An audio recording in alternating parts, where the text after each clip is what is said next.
নমস্কার, শুরু করছি বাংলা বলছে। রাহুল গান্ধী তিনি হুঁশিয়ারি দিয়েছিলেন পরমাণু বোমা ফাটাবার, ইলেকশন কমিশন কিভাবে তার অভিযোগ মতো কোট আনকোট ভোট চুরি করে সেই সম্পর্কে আজকে দীর্ঘ পাওয়ার পয়েন্ট প্রেজেন্টেশন দেখালেন রাহুল গান্ধী।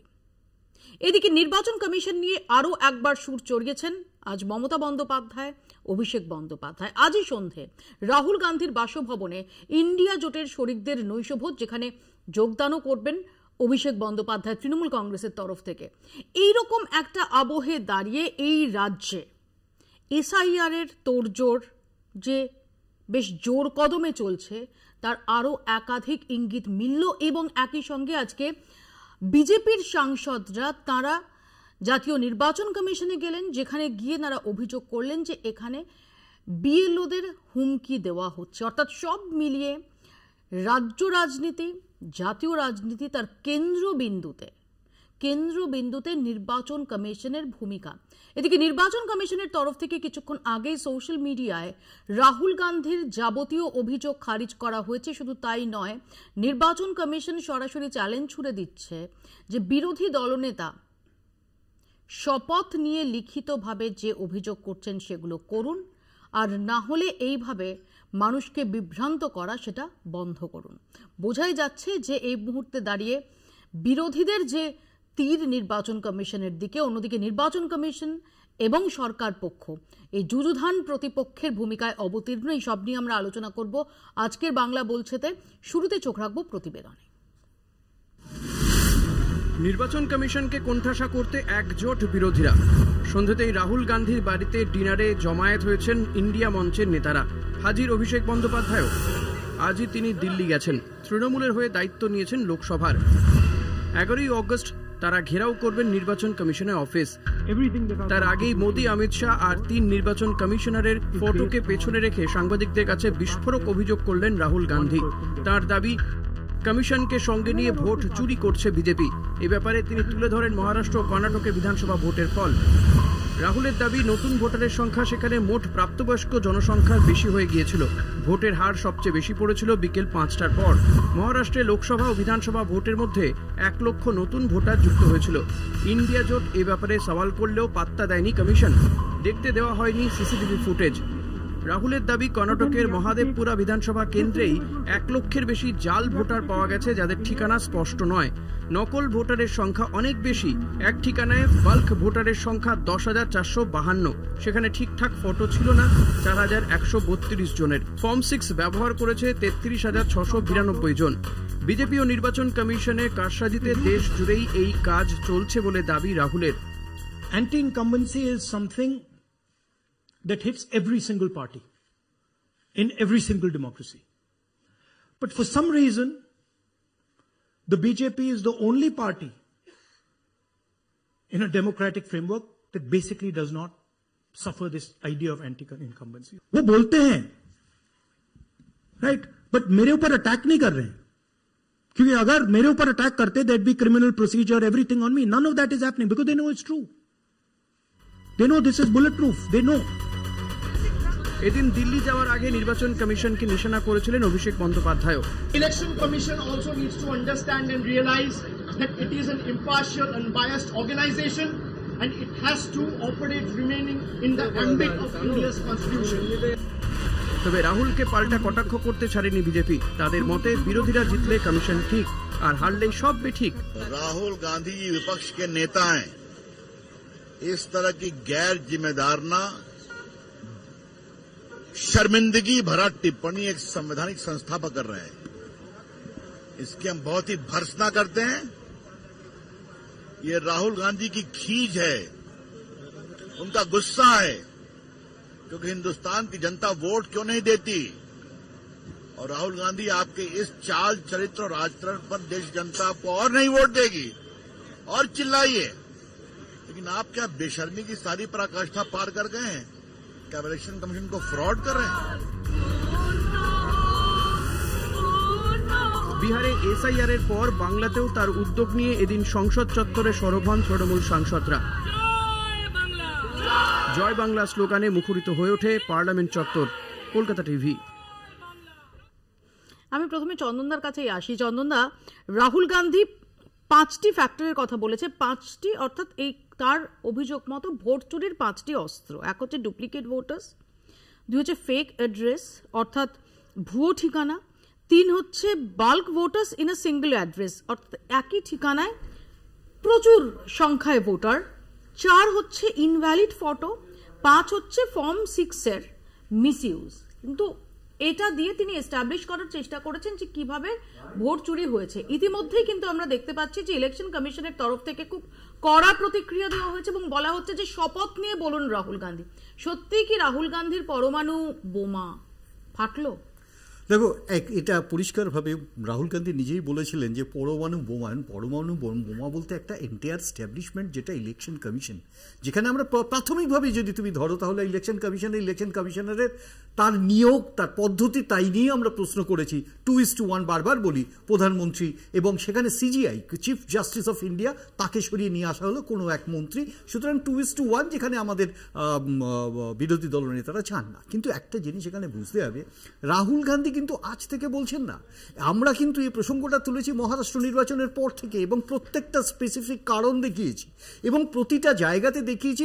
মৌপিয়া, তোমার স্মরণ থাকবে, আমি নিজেও এখানে বহুবার বলেছি বিকেল 5টা থেকে 6টা, যেটা রাহুল গান্ধী বারবার এখানে এস্টাবলিশ করলেন বা এর আগেও বলেছেন। আমরা ইসিআইকে জানিয়েছি এর আগে, বিহারের আগে হরিয়ানা নির্বাচনে কিভাবে জালিয়াতি হয়েছে, কিভাবে হতে পারে। বিজেপি যেটা বলছে যে যেখানে যখন আপনারা তেলেঙ্গানা যেতেন বা যখন আপনারা কর্ণাটক বিধানসভায় যেতেন তখন কিন্তু আপনারা এই ভোট চুরির থিওরি আনেন না। আমি পরিষ্কারভাবে তোমাকে বলি, দেখো, কখনো মূল সাফিউজ করে যাওয়া যাকে বলে, অর্থাৎ একটা বেসিক জায়গাতে যে চুরি, সেই চুরিটা চুরির জায়গাতেই রয়ে যায়, তাকে সাফিউজ করে যখন যায়, অর্থাৎ অ্যান্টি স্ট্যাবলিশমেন্ট, অ্যান্টি ইনকামবেন্সি এমন একটা জায়গায় পৌঁছে তাকে সাফিউজ করে যখন যায়, তখন কিন্তু এই প্রশ্নটা জেতার প্রশ্ন থাকে। কিন্তু মূল জায়গাতে যেখানে আঘাত হানার, সেটা তো হানছেন, সেটাই তো আছে।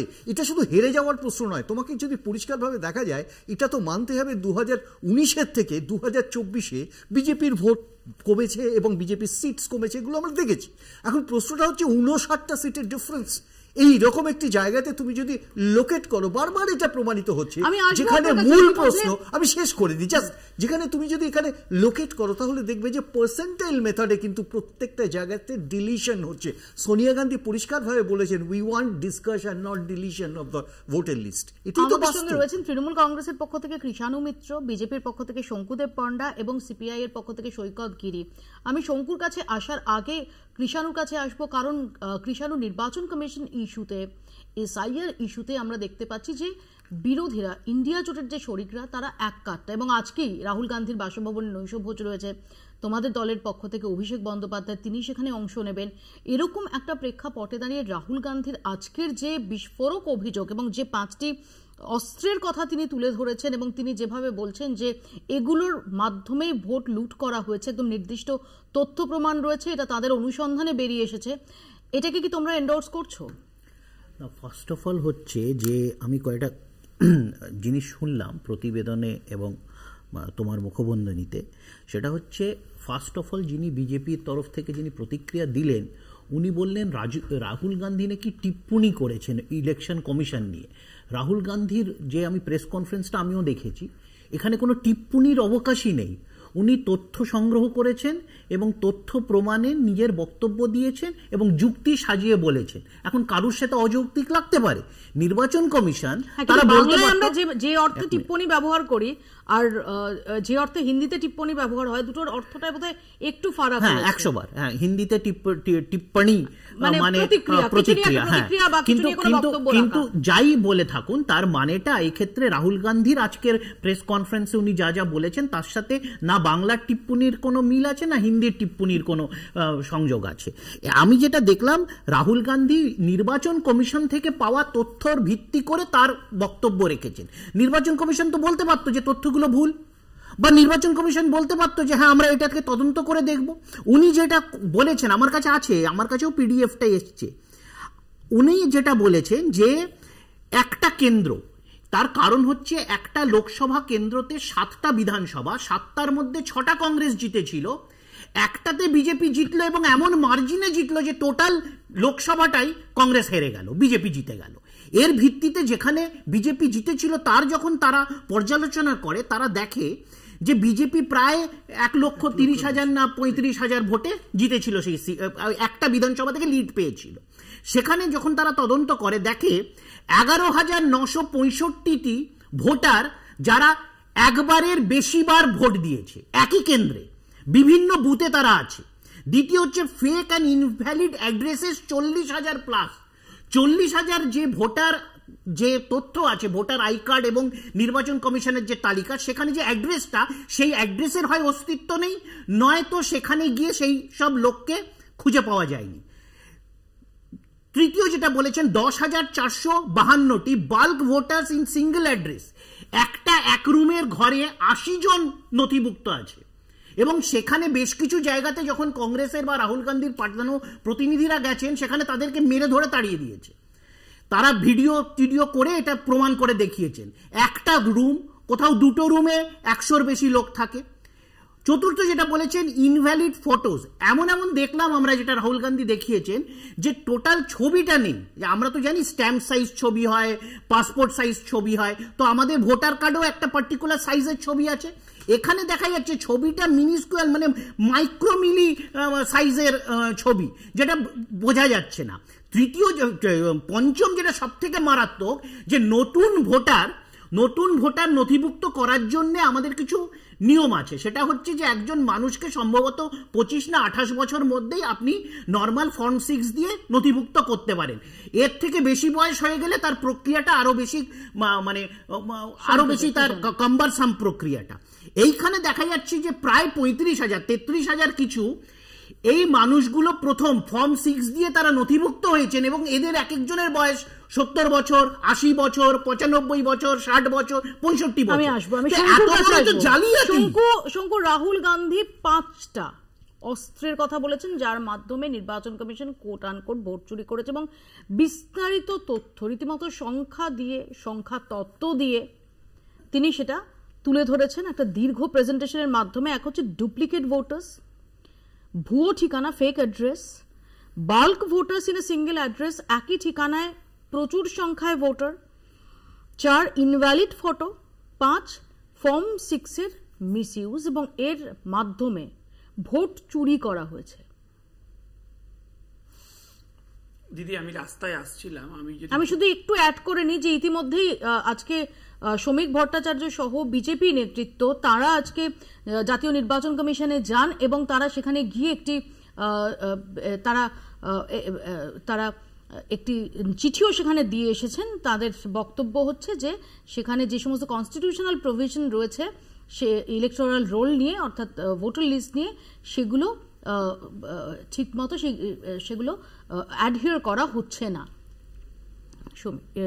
শঙ্কু, আচ্ছা দিদি, আমি আস্তে আস্তে মোবাইলে দেখছিলাম, যদি আমি ভুল না করি, ওই রিয়াকশনটা আমাদের থেকে রবিশঙ্কর প্রসাদজি, প্রাক্তন আইনমন্ত্রী, তার কাছে। তো আমার মনে হয় কৃষ্ণানুদা যথেষ্ট ভালো বোঝেন, আমার মনে হয় বুঝতে ভুল হয়েছে। রবিশঙ্কর প্রসাদজি যেটা বলেছেন, আমারও সেটাই বক্তব্য, যে রাহুল গান্ধীর ব্যক্তিগত প্রেস কনফারেন্স নিয়ে তো আর অফিসিয়াল রিয়াকশন দেওয়ার কোনো জায়গা নেই। তার কারণ রাহুল গান্ধী এই পুরো বিষয়টা জানিয়ে ইলেকশন কমিশনের কোনো বেঞ্চে কমপ্লেন করেননি টিল নাও, এখনো পর্যন্ত। আমি শেষ করিনি, এখনই উত্তেজিত হবেন না, উত্তেজনার ব্যাপার শুনুন না, আপনি তো কর্পোরেট, শুনুন না, মাথা ঠান্ডা করে। এবার দ্বিতীয় বিষয় হচ্ছে, ধরুন ইলেকশন কমিশনে অভিযোগ না জানালেও তিনি কোর্টে যেতে পারতেন, যে কোনো ফোরামে যেতে পারতেন, যাননি। আমরা চাই রাহুল বাবু ইলেকশন কমিশনের বিরুদ্ধে যে সব কথা বলছেন, কিছুদিন আগে দেশের বিরুদ্ধে বলেছেন, এখন বিষয় হচ্ছে যে আমরা চাই যে উনি এগুলো এভিডেভিট করে বলুন, তাহলে এটা প্রপার লিগ্যাল প্রসেসে হচ্ছে তার অ্যাড্রেস করতে সুবিধা হবে, 1। আর 2, মাননীয় সাধারণ সম্পাদক আজকে গেছেন দিল্লি, নৈশ ভোজ হবে। এখন নৈশ ভোজে যেতে হলে রাহুল বাবুর বক্তব্য ওনাকে সমর্থন করতে হয়, কিন্তু উনি প্রথম পাবলিক স্টেটমেন্ট দিয়ে বলেছেন একটা নামও কাটতে দেবো না পশ্চিমবাংলায়। দুটো যদি দম থাকে দুটো নাম কেটে দেখাক। তাহলে পশ্চিমবাংলায় এসআইআর এর বিরোধিতা করছেন কেন? ওপেন এসআইআর হোক, আপনি নাম কাটুন। একটা বুথে 50টা মৃত ভোটার পাওয়া গেছে মুর্শিদাবাদে, মেদিনীপুরে, একের পর এক জায়গায় বেরোচ্ছে। ভাই হোক এসআইআর, কি অসুবিধে? এর আগেও তো হয়েছে। বলছেন কেন যে একটাও নাম কাটতে দেবো না? তাহলে আপনি কি রাহুল গান্ধী স্ট্যান্ডের বিরোধিতা করছেন? মানে একসাথে খাবেন, নৈশ হয়ে যাবে। বিহারে যে এসআইআর হয়েছে, যেটা আরজেডি, কংগ্রেস, বিরোধী দল, তোমাদের বিরোধী দলগুলোর যে অভিযোগ, যে কেন্দ্রওয়ারি তুমি যদি দেখো, যে যে কেন্দ্রে বিজেপির বিরোধী শক্তি যারা, তারা শক্তিশালী একদম, ভোট কত পড়েছে তার নিরিখে, সেই সেই জায়গায় সংখ্যাগুলো, ভোটার তালিকা থেকে বাদ যাওয়ার সংখ্যাগুলো, সেগুলো অত্যন্ত সাসপিশিয়াস। দিদি শুনুন না, সাসপিশিয়াস যদি বলতে হয়, আপনি আমাকে বলুন যে একটা রাজ্য সরকারের তার উপর আমার পূর্ণ আস্থা, আমি যে রাজ্যে বাস করি ভাই, তার সরকারকে আমি প্রাথমিকভাবে বিশ্বাস করব। তার একটা নর্মাল প্রসেসের মধ্যে দুজনের বিরুদ্ধে ইলেকশন কমিশন বলছে তারা বেআইনিভাবে ভোটার লিস্টে নাম তুলেছে, তাদের এগেনস্টে অভিযোগ এসছে, তাদের এগেনস্টে ইলেকশন কমিশন অ্যাকশন নিতে বলছে, পুরো অ্যাসোসিয়েশন নামিয়ে দিয়েছে, বলছে এদের বিরুদ্ধে কোনো ব্যবস্থা নেওয়া যাবে না। কথা বলুন কেন? আমি আসবো সৈকতের কাছে, সরকার চোরের পাশে দাঁড়াচ্ছে কেন? সৈকত, দেখুন, প্রথমত হচ্ছে বিহার এবং মহারাষ্ট্রকে শঙ্কুর দ্বারা গুলিয়ে দেওয়ার চেষ্টা করছে। মহারাষ্ট্রে ভুয়ো ভোটারের অভিযোগ বিজেপি নির্বাচন কমিশনের বিরুদ্ধে। সেখানে ভোটার তালিকায় বিস্তর গলমিল, শেষ মুহূর্তে যে পরিমাণ ভোটার সংখ্যা এনলিস্টেড হয়েছে, যার বিজ্ঞানসম্মত কোনো প্রক্রিয়াগত কোনো সায়েন্টিফিক যুক্তি নেই। এক, বিহারে যেটা হয়েছে সেটা হচ্ছে লক্ষ লক্ষ গরিব, প্রান্তিক, পরিযায়ী, শিডিউল কাস্ট, শিডিউল ট্রাইব, বিশেষত দলিত, সংখ্যালঘু, তাদের নাম বাদ গেছে, যাদের কাছে ডকুমেন্টেশনটা একটু কষ্টজনক। স্বাভাবিকভাবে বিজেপি যে এজেন্ডায় রাজনীতি করতে চাইছে সেটা হচ্ছে যেখানে তার যেভাবে নির্বাচন কমিশনকে দরকার, যেভাবে ব্যবহার করার দরকার, সেইভাবে ব্যবহার করছে। সেই কারণেই আমি শুধু মৌপিয়াদি তোমাদের স্মরণ করাবো, যখন মুখ্য নির্বাচন কমিশনার জ্ঞানেশ কুমারের রিক্রুটমেন্ট হয়, সেই পদ্ধতির মধ্যেই প্রথমে বিজেপি ভুল করেছে এবং তাকে একপেশে করেছে। আগে সুপ্রিম কোর্টের বিচারপতি এই তিনজনের কমিটির মধ্যে একটা গুরুত্বপূর্ণ ভূমিকা পালন করতেন। বিজেপির মোদী সরকার এই তিনজনের কমিটিতে এক মোদী, দুই লিডার অফ দ্য অপোজিশন আর 3 নম্বর অমিত শাহকে ঢুকিয়ে দিয়েছে। তার ফলে 2-1 জ্ঞানেশ কুমারকে মাঝরাত্রে নিয়োগ করবার মধ্য দিয়ে পরিষ্কার হয়ে গেছিল যে বিজেপি লম্বা পরিকল্পনা করছে গোটা দেশ জুড়ে। আসলে নির্বাচন কমিশন কি মৌপিয়াদি আজ অব্দি সুপ্রিম কোর্টে হলফনামায় বলতে পেরেছে যে বিহারে যে এত লক্ষ বাতিল হলো, আসামে যে এত লক্ষ মুশকিল হলো, তাতে একটাও বাংলাদেশি অনুপ্রবেশকারীর নাম কি ধরা পড়েছে? আমি আসবো একই সঙ্গে সৈকত, যেটা গতকাল ইলেকশন কমিশনের তরফ থেকে জানানো হয়েছিল যে বিহারের এই খসড়া তালিকা প্রকাশের পর এতগুলো দিন কেটে গেছে, কিন্তু কোনো আপত্তি জানিয়ে কোনো অভিযোগ জমা পড়েনি। আমি তোমার কাছে আসবো এই প্রসঙ্গে, আমি তাকে চন্দনদার কাছে আসি। চন্দন, আমি শঙ্কুর বক্তব্যের রেস্টে নিয়ে জিজ্ঞেস করবো যে ইলেকশন কমিশন গত সপ্তাহে যে দাবি করেছিলেন যে রাহুল গান্ধীকে নির্দিষ্টভাবে চিঠি পাঠানো হয়েছিল, কিন্তু তারও কোনো উত্তর পাওয়া যায়নি।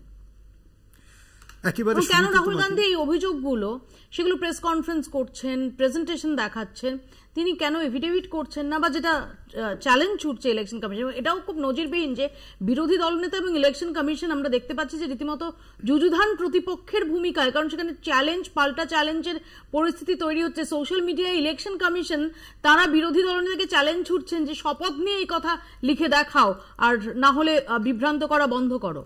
দেখো, একজন মানুষ, সেটা প্রধানমন্ত্রী হোক, বিরোধী দলনেতা হোক, শপথটা একবারই নেন এবং তারপরে তার স্টেটাসটা সেখানেই রয়ে যায়, স্টেটাস কো নয়।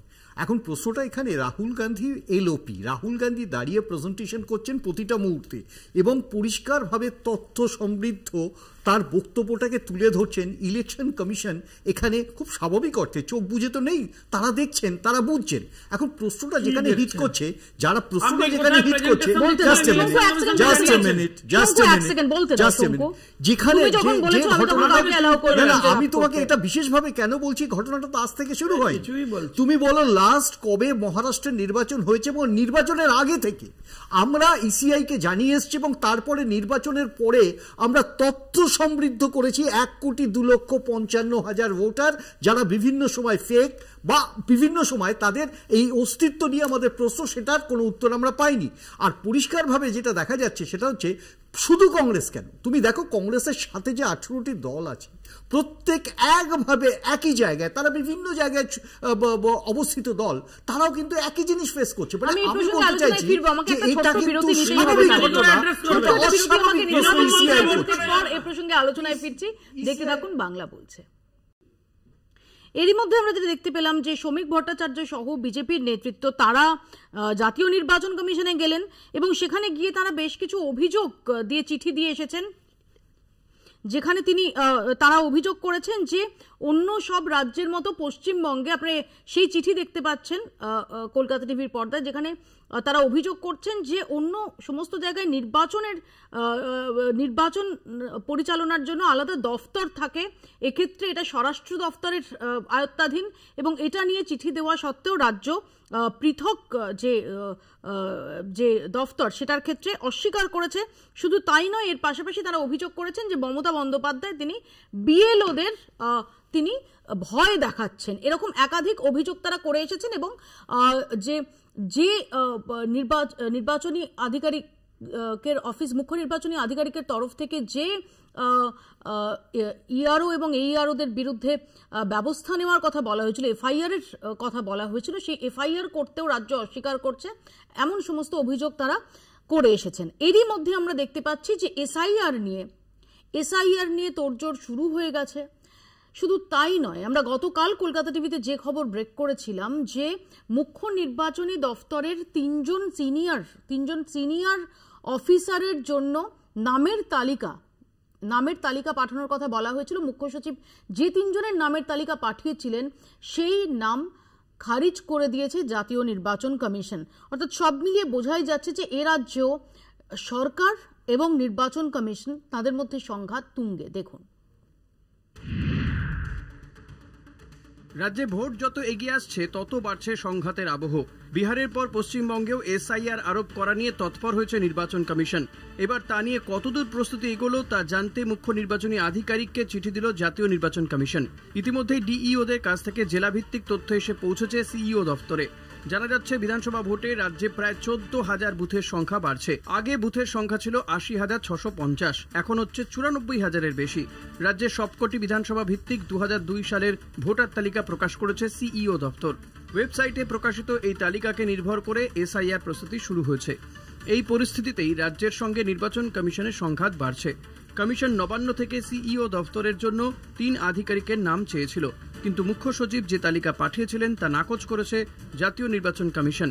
কমিশনের বিরুদ্ধে সুর চড়িয়েছেন মুখ্যমন্ত্রীও। কেউ যাতে না বুঝে ফর্ম ফিল আপ না করে তার জন্য আর্জি জানিয়েছেন তিনি। যারা ভাবছেন আপনার এপিক কার্ড আছে আর কিছু করতে হবে না, নিয়মটা পাল্টে দিয়েছে। নতুন করে আবার নাম তোলার চক্রান্ত চলছে। ভোটার লিস্টে নাম আছে কিনা আগের লিস্ট দেখলে হবে না, নতুনভাবে গিয়ে ক্রস চেক করতে হবে। কেউ যদি বলে আমাদের এখানে ফর্ম ফিল আপ করুন আমরা দেব, কোনো না জেনে ফর্ম ফিল আপ করবেন না। আপনার ডিটেলস নিয়ে গিয়ে ভোটার লিস্ট থেকে নাম্বার দিয়ে দেবে আর নিয়ে বলবে এই নাও এনআরসির নোটিশ নাও। পাল্টা আসরে নেমেছে বিজেপিও। আজ রাজ্য বিজেপির 15 জন সাংসদ দিল্লিতে মুখ্য নির্বাচন কমিশনের অফিসে গিয়ে বৈঠক করেন। तो सरकारी अधिकारी के खिलाफ चुनाव आयोग ने व्यवस्था लेने के लिए कहा और उसका बारे में हमारी राज्य के मुख्यमंत्री जिस भाषा से चुनाव आयोग को पर आक्रमण किया, इसी को सीरियसली लेना चाहिए। पश्चिम बंगाल का चुनाव अगर एक फ्लॉलेस हो, उसका जो वोटर लिस्ट निकलेगा वो रोहिंग्या नहीं रहे, उसमें बांग्लादेशी घुसपैठिया नहीं रहे, फेक वोटर्स नहीं रहे, ये एश्योर करना पड़ेगा। और चुनाव आयोग का कहना है कि निश्चिंत रहिए, इस बार पश्चिम बंगाल का जो चुनाव होगा उस चुनाव में जो भी वोटर लिस्ट आपका सामने आएगा उसमें कोई भी त्रुटि नहीं रहे। এর আগেই 2 ইআরও সহ 4 আধিকারিককে সাসপেন্ড করা নিয়ে রাজ্যের সঙ্গে নির্বাচন কমিশনের সংঘাত বেঁধেছিল। মুখ্যমন্ত্রী বলেছিলেন কাউকে সাসপেন্ড করা যাবে না, কিন্তু কমিশন জানাচ্ছে অসৎ উদ্দেশ্য ছিল ওই আধিকারিকদের, তাই সাসপেন্ড পুনর্বিবেচনার প্রশ্ন নেই। ফলে ভোটের আগেই কমিশনের নির্দেশকে ঘিরে রাজনীতির হাওয়া যে গরম হচ্ছে তা স্পষ্ট। কলকাতা টিভি। জানো, রাজ্যে এসআইআর এর প্রস্তুতির ক্ষেত্রে কাজ কতদূর এগোলো তা নিয়ে মুখ্য নির্বাচনী আধিকারিককে চিঠি দিয়েছে জাতীয় নির্বাচন কমিশন। এবং আমরা যেটা দেখতে পেলাম যে 3 জন additional CEO, joint CEO, deputy CEO, 3টে সিনিয়র পজিশনের জন্য যে নামের তালিকা চাওয়া হয়েছিল মুখ্য সচিবের তরফ থেকে, যে নামের তালিকা পাঠানো হয়েছিল সেটা জাতীয় নির্বাচন কমিশনের মন পছন্দ হয়নি এবং সেটা খারিজ হয়ে গেছে। কিছুক্ষণ আগে শ্রমিক ভট্টাচার্যরা তারা গিয়ে নির্দিষ্টভাবে অভিযোগ জানিয়েছেন জাতীয় নির্বাচন কমিশনে যে রাজ্যকে বলা সত্ত্বেও নির্বাচন কমিশনকে স্বরাষ্ট্র দফতরের আয়ত্তাধীনে রাখা হচ্ছে, 1, 2 যে অফিসারদের বিরুদ্ধে অভিযোগ দেখা গেছে, কারচুপির অভিযোগ রয়েছে, তাদের বিরুদ্ধে ব্যবস্থা নিতে বলা সত্ত্বেও তাদের বিরুদ্ধে ব্যবস্থা নেওয়া হচ্ছে না, এবং 3 মমতা বন্দ্যোপাধ্যায় তিনি বিএলওদের হুঁশিয়ারি দিচ্ছেন। প্রথম কথা হচ্ছে যে যেই কথাটা বললে যে 3 জনের নাম নবান্ন থেকে পাঠানো হয়েছিল, জাতীয় নির্বাচন কমিশনের পছন্দ হয়নি, এটা তো তাদের প্রেরোগেটিভই নয়, এটা তো রাজ্যের প্রেরোগেটিভ। তারা নাম চাইবে, রাজ্য নাম দেবে, তারা সেটাতে মানতে বাধ্য। এই ভিসিদের নিয়ে গভর্নরও এই কাজটি করতে গেছিলেন। সুপ্রিম কোর্ট পরিষ্কার বলে দিয়েছে প্রেরোগেটিভ মুখ্যমন্ত্রী, গভর্নর শুধু সাইনিং অথরিটি। তো এই যে এই কাজগুলোই তো বিজেপি করছে। স্বরাষ্ট্র দফতরকে তাদের আপত্তি, এইদিকে অযাচিতভাবে সুপ্রিম কোর্টের প্রধান বিচারপতিকে সরিয়ে স্বরাষ্ট্রমন্ত্রীকেই এনেছেন এই নির্বাচন কমিশন নিয়োগের ক্ষেত্রে, যারা পর্যালোচনা করবেন সারা ভারতবর্ষে এসআইআর। তো উনাদের রন্ধ্রে রন্ধ্রে দ্বিচারিতা আর এই বাঙালি বিদ্বেষ, বাংলা ভাষা বিদ্বেষ আজকে আমি প্রথম দেখলাম তোমার টিভির ক্যামেরায়। শ্রমিক ভট্টাচার্যকে এত বছর ধরে দেখছি, দশক ধরে দেখছি, টিভিতে দেখছি, রাস্তায় দেখছি, কোনদিন আমি শ্রমিক ভট্টাচার্যকে হিন্দি বলতে শুনি।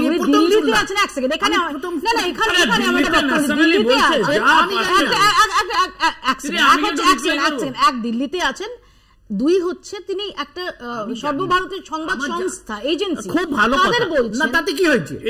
তাতে কি হয়েছে? বাংলা মানে বিজেপির রাজ্য সভাপতির বাংলা ভাষা আন্দোলনের ঘোষণা হয়েছিল হিন্দিতে, চাপ থাকে 21 জুলাই, চাপ থাকে যে হিন্দি বলতে হবে বাংলা প্রাপ্ত, এবং শুনে নাও না শঙ্কু, তুমি কেন করছো? তুমি নির্বাচন কমিশন শেষ করো না ভাই, আমি রিপ্লাই এই যে বলছি এখন যে আদালতের কথা বলছে, আদালত শঙ্কু কোন দিন চলে যাবে হাইকোর্টের জাজ হয়ে যাবে। আমি দেখলাম মহারাষ্ট্রতে বিজেপির মুখপাত্র জাজ হয়ে গেছে, এবং তুমি যে বিহারের কথা বলছিলে, বিহার হাইকোর্টের জাজ হয়ে যাবে, একজন হয়েছে বিজেপির একজন মুখপাত্র মহারাষ্ট্রতে জাজ হয়ে গেছে হাইকোর্টে, শঙ্কু হয়ে যেতে পারে, নিয়ে তারপরে বলবে আমি বেআইনি কথা বলছি। আরে আমার তো ডিগ্রি লয়ে আছে, আপনার তো আমার এখন বিষয় হ্যাঁ হতেই পারে, আমি তো বললাম আমার নেই ডিগ্রি থাকলে কখনো হবে না, হতেই পারে, আমি কখনো হতে পারবো, তুমি হতে পারো, লয়ের ডিগ্রি না থাকলে হতে পারো। মোদি পলিটিক্যাল সায়েন্স তুমি এন্টায়ার আমার কথা হচ্ছে বেগুসরাই, বিহারের বেগুসরাইতে গত বছর 2024-এ গিরিরাজ সিং একজনের মৃত্যুতে শ্রাদ্ধ খেতে গেছিলেন, নিজে ফেসবুকে পোস্ট করেছেন। সেই ব্যক্তির শ্রাদ্ধ গত 2024-এ গিরিরাজ সিং, সেই ব্যক্তির নাম এই এসআইআর এর পর এখনো ভোটার তালিকায় আছে। এটা হলো বিজেপির এসআইআর। আচ্ছা, আমার বক্তব্য কোথাও কি আসলে এই রাজ্যে যে মুখ্য নির্বাচনী আধিকারিকের যে দফতর, সেটার নিয়ন্ত্রণ নেওয়ার একটা মরিয়া চেষ্টা তোমাদের ভোট কন্ট্রোল করার জন্য? আচ্ছা দিদি, প্রথম কথা হচ্ছে আপনি যেখান থেকে যে সূত্রে খবর নিয়েছেন সেই সূত্রে আরেকটু স্পেসিফিক্যালি কনফার্ম করবেন, তাহলে আপনি জানতে পারবেন যে 3 জন আধিকারিকের নাম রাজ্য সরকার পাঠিয়েছিল তারা সবাই প্রমোটি আইএএস ছিলেন। তো কি দাঁড়ান, কি হয়েছে না হয়েছে, কারণ আছে। নির্বাচন দপ্তর অফিসিয়ালি জানিয়ে দিয়েছেন, বলেছেন যে যারা ডিরেক্ট আইএএস দের পাঠাতে হবে যাতে নিয়ন্ত্রণ থাকে। তার কারণ হচ্ছে, শুনুন না, এতক্ষণ কিন্তু সার্ভিস রিপোর্ট কেন্দ্র নিয়ন্ত্রণ করে, যার সার্ভিস রিপোর্ট কেন্দ্র নিয়ন্ত্রণ করে, তাকে কেন মানবো আমরা? তাকে কেন মানবো? আরো কিছু বলার আছে বলুন। এবার সেই কারণে হচ্ছে সরাসরি হচ্ছে নির্বাচন দপ্তর হচ্ছে বলেছে যে অন্য 3টে নাম পাঠান, এবং এমন নাম পাঠান যারা সরাসরি আইএএস হয়েছে। এবার কারণ কি, হঠাৎ নির্বাচন কমিশনকে আরো অ্যাগ্রেসিভলি এই ডিসিশন কেন নিতে হচ্ছে? কারণ নির্বাচন কমিশন যে কমিউনিকেশনই দিচ্ছে, রাজ্য সরকার তার বিরোধিতা করছে। 2, আপনি দেখবেন রাজ্যের প্রশাসনিক ব্যবস্থার উপর তো বিশ্বাসই করেছিল ইলেকশন কমিশন, কিন্তু যখনই রিভিউ করতে শুরু করেছে তখন দেখছে একের পর এক অফিসার তাদের ইনভলভমেন্ট পাওয়া যাচ্ছে, তারা সরাসরি বেআইনি নাম তুলেছেন, তারা তাদের কনফিডেন্সিয়াল ডকুমেন্ট শেয়ার করেছেন, পাসওয়ার্ড। এই ধরনের অভিযোগ আসবার পর তাদের সাসপেন্ড করার জন্য যখন ফর্মালি কমিউনিকেট করা হচ্ছে, তখন রাজ্য বলছে আমি কোনো অ্যাকশন নেবো না, আমার অফিসারদের সাথে আমি থাকবো। আপনি ভেবে দেখুন, আপনি তারপর আপনি মনে ও তিনি মিথ্যে কথা বলছেন, আপনাদের নেতা রাহুল গান্ধী প্যাথোলজিক্যাল লায়ার একটা দল, এই শব্দটা বিজেপি লায়ার দল একটা প্যাথোলজিক্যাল লায়ার শব্দ পলিটিক্যাল সায়েন্সের সমস্যা, এন্টায়ার পলিটিক্যাল সায়েন্স একটা লোক পড়েছে, একটা লোকের সাথে প্যাথোলজিক্যাল লায়ার কি রে তারা তো বলবেই। শুনুন আমি একটা কথা বলে দিই, তোমাকে একটু সংশোধন করে, তুমি আইএস এর কথা যেটা বললে সেটা নয়, আমাদের আমি চিফ ইলেকশন অফিসার, আমার দুটো এর আগেরও আইএস ছিলেন। আরে শুনুন না, আগে কবে হয়েছে তার তো প্রয়োজন ছিল না, কারণটা এলো কেন? কারণটা হয়েছে এর জন্য, টেকনিক্যালি তাকে ধরবার সাথে কিভাবে করবে। শুনুন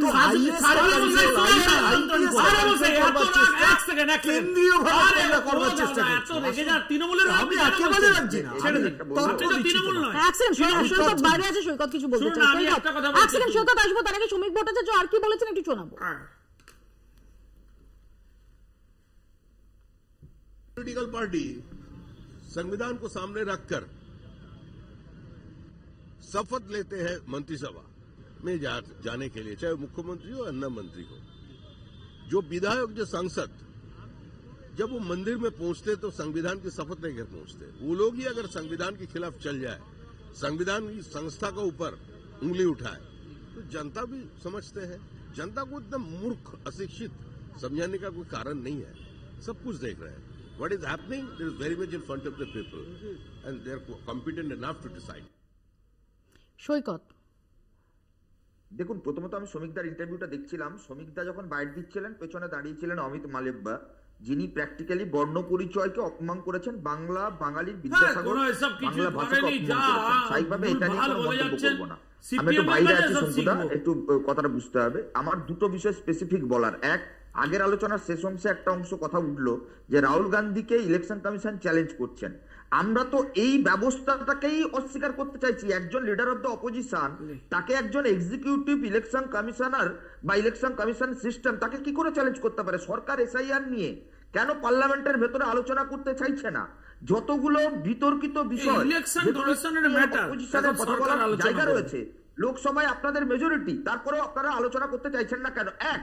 দুই, এই রাজ্যে ইলেকশন কমিশন তার পছন্দের মনের মতন লোককে দিয়ে এসআইআর করতে কেন চাইছে? এসআইআর মানে তো রাজ্য সরকার কেন চাইছে? এক এক করে রাজ্য সরকার ডিসাইড করবে কে ইলেকশন কমিশন চালাবে, তাহলে ইলেকশন কমিশনের নিরপেক্ষ হবে। সৈকত বাইরে আছে, এক সেকেন্ড প্লিজ। তিনটে বিষয়। এক, মৃত ভোটারের নাম বাদ যাওয়া। দুই হচ্ছে যাদের দু জায়গায় তিন জায়গায় নাম আছে তাদের নাম বাদ যাওয়া। তিন হচ্ছে কেউ অবৈধ ভোটার থাকলে তার নাম বাদ যাওয়া। এ তো নিরন্তর প্রক্রিয়া।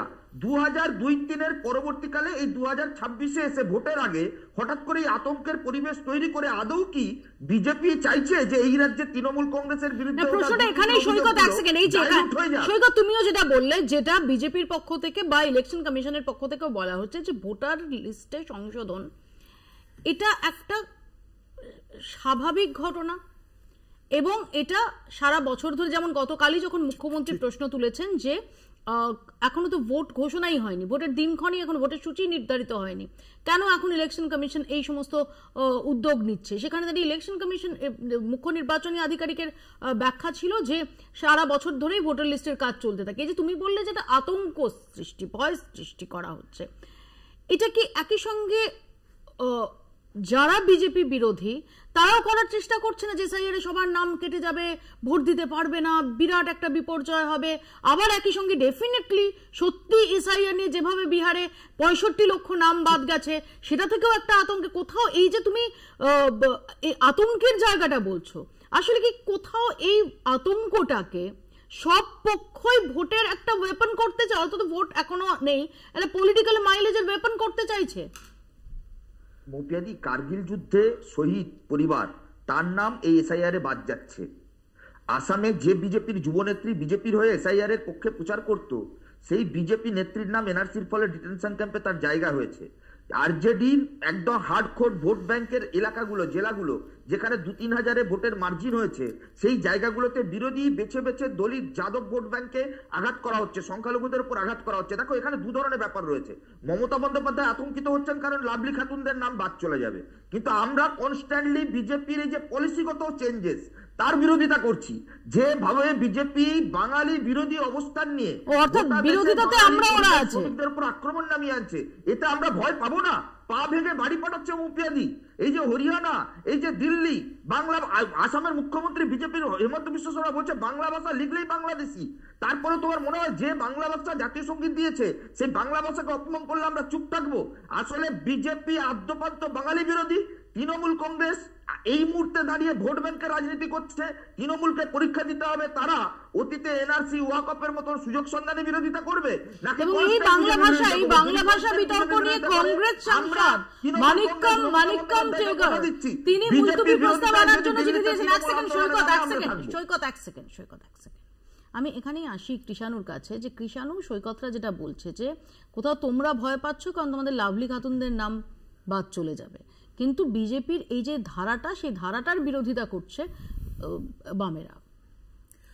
বিষয় হচ্ছে যে যেই যে মানে ভোটার লিস্ট কারচুপি বা কার নাম ঢোকানো অযাচিতভাবে, এটা নিয়ে যদি এখন সৈকতদের থেকে শুনতে হয়, বাংলার মানুষের অভিজ্ঞতা আছে, বাংলার মানুষ জানে কারা করেছে। এবং আমি একটা শুধু তথ্য দিচ্ছি, 2004-2005 এই এসআইআর প্রথমবার হওয়ার পর এই নিয়ে অনেক পার্লামেন্টে আলোচনা হয়েছে, অনেক ঐতিহাসিক ঘটনা ঘটেছে। এক মিনিট শুনে নাও না। তার কারণ হচ্ছে 2005 থেকে 2013 আমার নেত্রীর প্রতিবাদের পর এই কেন্দ্রীয় সরকার, এই নির্বাচন কমিশন এই এসআইআর এর প্রথম আইনকে ব্যবহার করে 85,000 বাংলাদেশি অনুপ্রবেশকারীকে চিহ্নিত করে বাংলাদেশে পুশব্যাক করেছিল। 2005 থেকে 2013 কেন্দ্রীয় সরকারের পরিসংখ্যান পড়াশোনা করো, দয়া করে বিজেপি। আমি আবার তথ্য দিচ্ছি, কেন্দ্র সরকারের এক মিনিট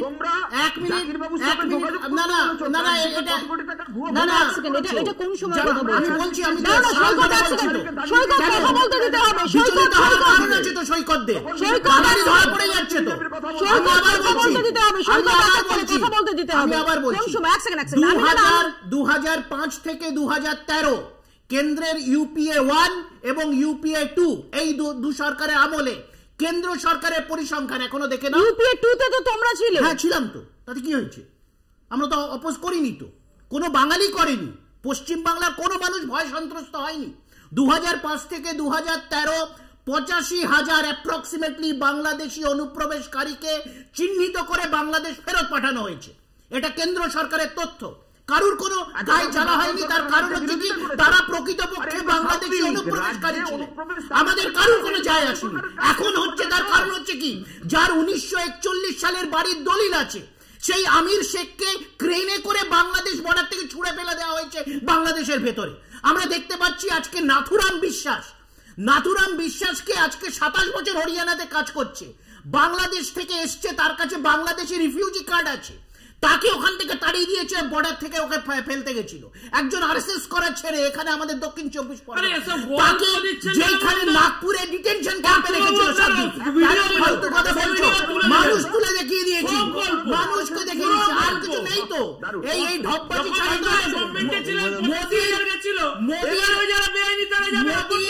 সার্টিফিকেট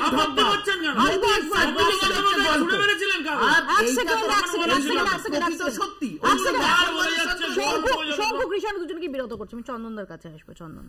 না। দেখো একটা কথা এখানে পরিষ্কার, সেটা হলো এসআইআর নিয়ে আমরা যে এই প্রাথমিক যে আলোচনা করছি, এসআইআর তো 13 বার এর আগে হয়ে গেছে এবং 2 বার বিজেপির সময়, তার আগে তো মূলত কংগ্রেস বা একটা কোয়ালিশন সরকারের সময়। প্রশ্নগুলো কিন্তু সেখানে ওঠেনি। আজকে কেন এসআইআর এর প্রশ্ন হচ্ছে, তার কারণে এসআইআর যখন প্রিপারেশন হচ্ছে না, তার অনেক আগে মহারাষ্ট্র বা কর্ণাটকের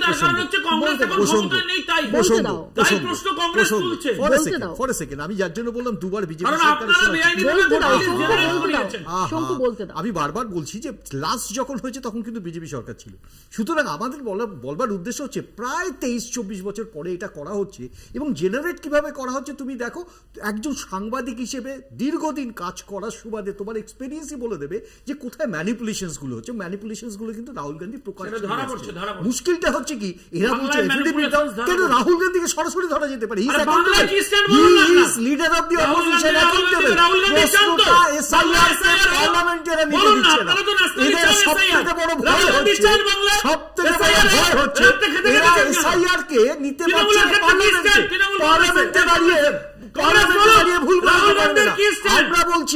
আমরা বলছি প্রধানমন্ত্রী স্বরাষ্ট্রমন্ত্রী দায়িত্ব নিয়ে পার্লামেন্টে ডিসকাশন করুন। আমরা চাইছি ডিসকাশন, নট ডিভিশন। আমরা বারবার বলছি আমরা আলোচনা চাইছি, ডিভিশন না। সোনিয়া গান্ধী পরিষ্কার কথা বলেছেন, চ্যালেঞ্জ অ্যাকসেপ্ট করো, চ্যালেঞ্জ অ্যাকসেপ্ট করো, ডিসকাশন চাই, ডিভিশন না। এটা প্রমাণিত হয়ে গেছে পরিষ্কার। ডিসকাশনে অনীহা কিসের ডিসকাশন? ওরা কোথায় ডিসকাশন করে? সর্বত্রই অনীহা, সর্বত্রই অনীহা। এরা সরকার পারমিশন দেন। আজকে আমরা শুনতে পাচ্ছি, সবাই শুনতে পাচ্ছে, দর্শকরাও শুনতে পাচ্ছে, মাইক্রোফোন আছে। আলোচনা হবে না। প্রথমত আমরা সবাই শুনতে পাচ্ছি, দ্বিতীয়ত দর্শকরাও শুনতে পাচ্ছেন, তোমার মাইক্রোফোন আছে। আচ্ছা, থ্যাংক ইউ দিদি। এটা মাথায় রেখে তুমি ডেসিবেলটা সেই অনুযায়ী হিসাব করতে পারো। আমার অমায়িক বক্তব্য হচ্ছে, প্রথম কথা হচ্ছে কংগ্রেস আজকে তার স্ট্যান্ডটা ক্লিয়ার করুক। ওরা যদি বলছে যে বেআইনি ভোটার, মৃত ভোটার, যে ধরনের একটা লোকের 4 জায়গায় 5 জায়গায় নাম আছে, এসব নিয়ে তো ওদের বক্তব্য আছে, এগুলো কাটা উচিত। এই স্ট্যান্ডটা কি বাংলার ক্ষেত্রে ওদের অন্য? তুমি বলছো যে কর্ণাটক নিয়ে যে তথ্য দিচ্ছে, যে স্ট্যান্ড নিচ্ছে, সেটার মধ্যে সব বাংলার ক্ষেত্রে কি তাহলে? আমরা কি একবার বলেছি একেবারে শুরুতে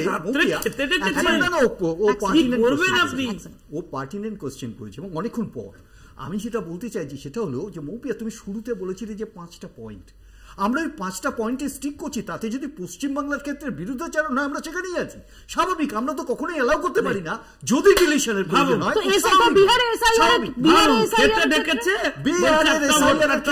তাই বলছি, আমরা যেটা বলছি, আমরা কি বলছি এসআইআর এর যেন মিস ইউজ না হয়, আমরা তো সেটা বলছি। আমরা বিহারে দেখলাম মিস ইউজ হয়েছে, আমরা দেখলাম মিস ইউজ হয়েছে। আমি তো এসআইআর যারা করছে তাদের অ্যাপয়েন্টমেন্টটাই তো বেআইনি ভাবে হয়েছে। সুপ্রিম কোর্টের প্রধান বিচারপতিকে সরিয়ে স্বরাষ্ট্রমন্ত্রীকে ঢোকানো হয়েছে। এখন বিষয়টা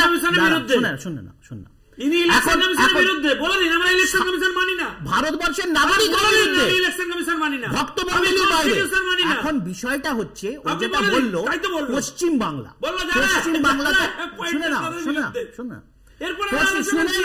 শুনে নাও না, এত বিচলিত কেন? আমার কণ্ঠ রোধ করে ইচ্ছা কেন? আমি ইলেকশন কমিশন মানেন না। হ্যাঁ, খুব ভালো কথা। তাই তো অমিত শাহকে যারা নিয়োগ করে, যারা অমিত শাহর মাধ্যমে অযাচিত নিয়োগ হয়েছে, তাদের প্রতি আমাদের সন্দেহ আছে, সকলের সন্দেহ আছে। আরে শুনে না, আরে তুই আমার উত্তর দেখ।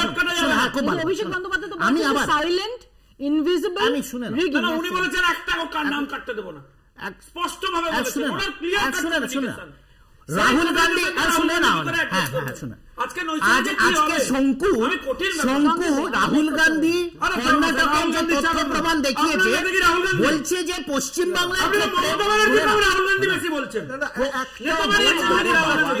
পশ্চিমবাংলার ক্ষেত্রে এই যে বলতে দিচ্ছে না। এখন বিষয়টা হলো পশ্চিমবাংলার ক্ষেত্রে শ্রমিক ভরছেন বা শঙ্কু